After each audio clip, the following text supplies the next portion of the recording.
বন্ধুরা, আমি মা সেম হয়ে গেছি। এরকম আমার আইসক্রিম এখন খুলি। এইমাত্র দুপুরের খাওয়া দাওয়া শেষ করে আমি আর পাখি এখন বিছানায় এসে বসেছি। ওদিকে আমার কাজবাজ সব কমপ্লিট।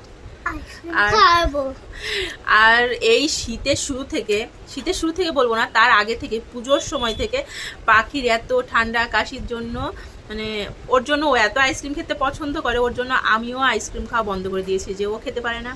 তো কালকে দইটা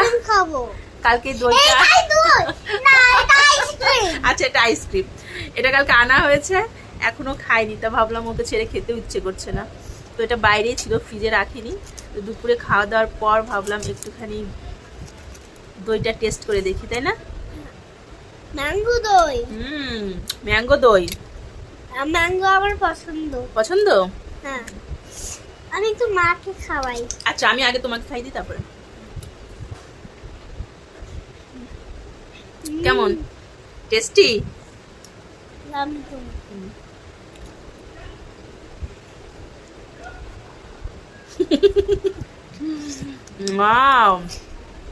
কত অনেক দিন পর ভাবি যে খাবো, কিন্তু ওর তো ঠান্ডাই কমছে না। আইসক্রিম আমার খুব পছন্দ তো, কিন্তু ঠান্ডা না কমলে আইসক্রিম খাবো কি করে আমরা, বলো তো? এটা আমার আইসক্রিম। আচ্ছা, খাও।